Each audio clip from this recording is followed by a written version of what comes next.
What is up, guys? This is Leviathan Kraken here, and welcome to the latest new mods for Subnautica. These are the recent ones that I'm going to be showcasing, and so I'm going to start off right here. This is Disable Auto Add to Quick Slots by Desperation Fi, however you want to pronounce that. If you're picking up a fish or an item and you get sick of it being added to your quick slot, this gets rid of that annoying feature that they have in the game. So I'll be showcasing this. This is very, makes it so much more easier. Down here, Island Cloud Removal. Now, if you're new to the game, or if you want to make it just a little bit more difficult, getting rid of that big foggy cloud in the distance can make finding the islands a little bit more difficult. If you know where they're at, then yeah, you know where they're at, but I mean, they still can be a little bit more tricky to find. I definitely do recommend, I love this mod right here. Now, these four right here, oh, and by the way, this one is by Mr. Purple 6411. These four new shaders here by Moshi GFX. Now, this guy's been really busy.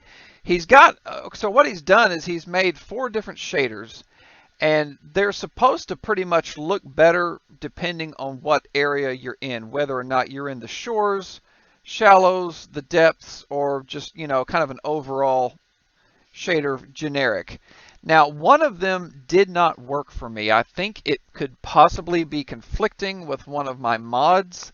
I don't know, but I believe it was, I think it was the shores. I think that's the one that's not working for me. I'll be showing that in the video. The first thing I'm going to do is, you know what, I'm going to drop one of my items. All systems online. There it is right there. I can pick it up, and I don't have to worry about that first quick slot being filled. Same thing with catching a fish. Come on, where are you guys at? Alright, Mr. Peeper. Picked you up, and I don't have to worry about him being added to that first slot, so that is definitely cool. I like that a lot. It makes things a lot easier for me. Okay, so we're gonna head in excuse me, we're gonna head in the direction of where I know the island is, and of course my boat's stuck. Let's turn around here. Okay, let's just head towards the ground reef.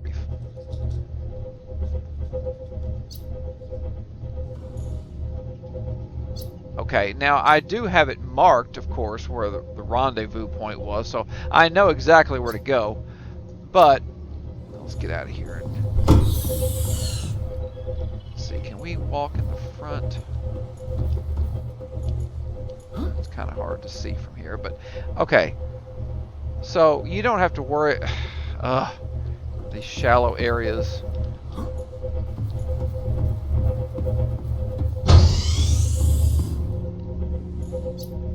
Come on, Mr. Boat, head this way.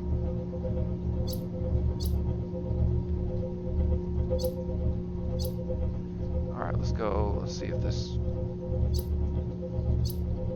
takes us there. Okay, so we should be good from this point on. I got a pretty good view from here. Well, okay. Well, you know what? Forget the boat. Forget the boat. We're just gonna head that direction. So I know pretty much where the floating island is. We all know. Hey, buddy, what's up? All right, I don't know where there's my rendezvous point. So I know exactly I'm heading in the right direction. I don't know what that is. But, as anyone would know, like I mentioned, you're going to be following the clouds, and those clouds are gone. And the island should eventually just kind of like pop in. So we should move a little faster when I'm underwater.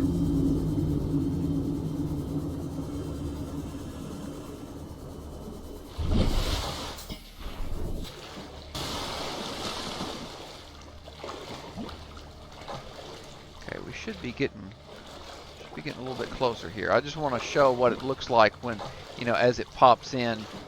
See, there we go. We can see it slowly fading into view. So, I mean, if you are new to the game and you want to make it just a little bit extra challenging, you know, because a lot of people are going to be seeing those clouds in the distance and they're going to say, what is that? You know, so, and even if you are well experienced with Subnautica, this will give it a slight extra challenge. You know, you're not going to be able to know exactly where to go, and it could, you know, give it a little bit more of a challenge for you. So now the first thing I'm going to do after that is I'm going to show these shaders here.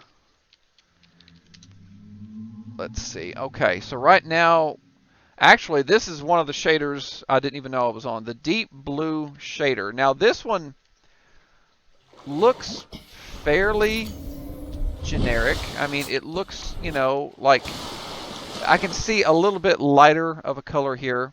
The sky does look a little bit. I'm going to go into a free cam. All right, and I think it's actually a very beautiful shader. It looks really nice. I mean, you can't really tell a huge difference between the generic, you know, colors of the game and this one right here.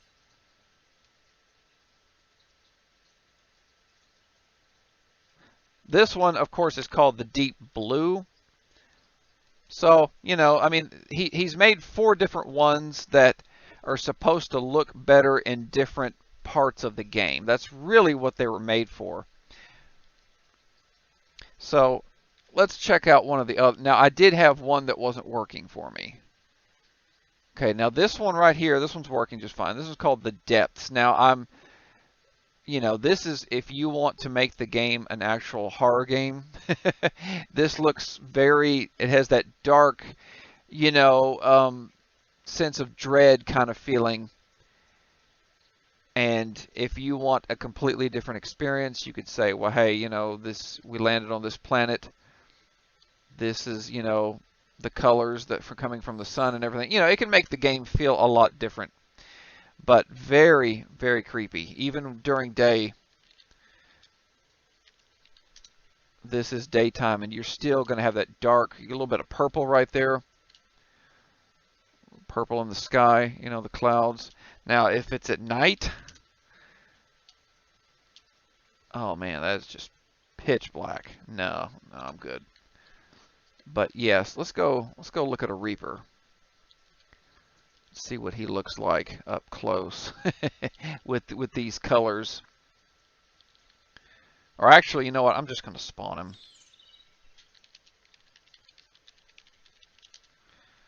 Wow. His face is like completely black. And this is daytime. Oh, there. No, wait. I see his face now.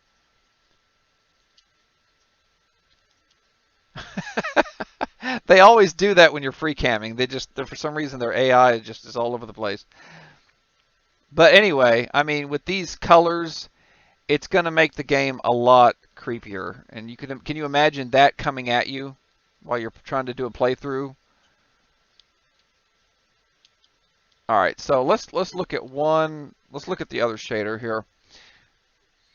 Depths. Okay, the shallows.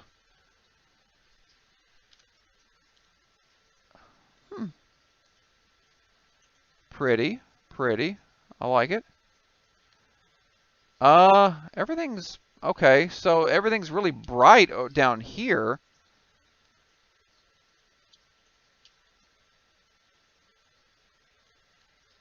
Let's see. Some of it looks a little bit normal. Some of it's got a lot of green. I like this one. I really do. Yeah, don't ask about that.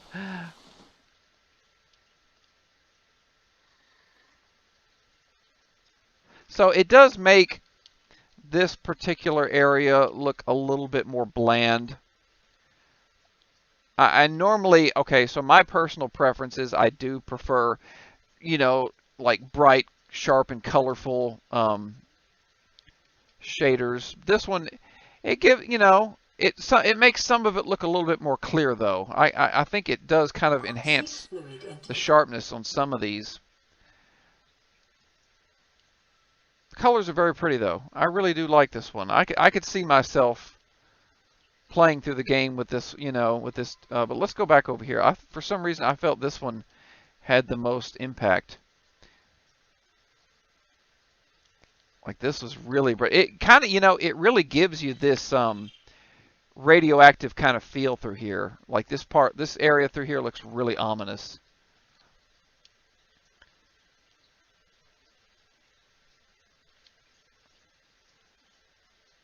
Let's have a little fun here.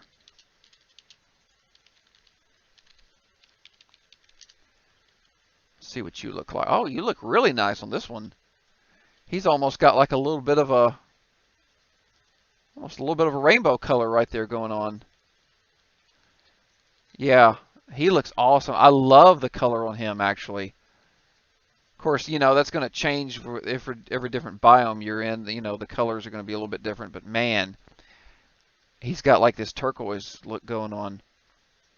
And finally, I had one other shader that he did, but this one was not working for me. The shores shader, I don't know if it's potentially conflicting with one of my mods. I can't even see what I'm typing here. Okay, yeah, like it, you know, if this was the way that it is, this looks creepy. I mean, I could see myself, you know, sometimes it looks like a thunderstorm, but then it all goes white. So, yeah, I mean, this is obviously not working for my setup. I don't know what's conflicting with that, but then I also like this one, the Plebin shader. I can't remember exactly what the name of it was on his. This one is a very, very creepy, but this is a very beautiful also shader, but it kind of gives the game also a little bit of a ominous feel. It makes the colors a little bit, you know, adds a lot more of a greenish turquoise. I think that's beautiful, but it also kind of makes everything more of a grayish tint, and it's like I said, it's more ominous.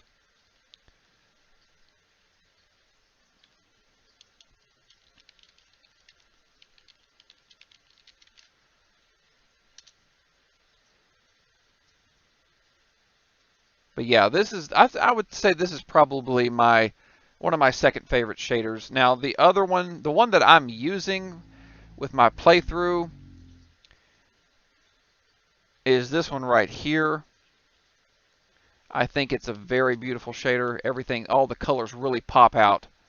And unfortunately, the one that I did like the most is Sharp and Colorful. Now this one is actually conflicting with one of my mods.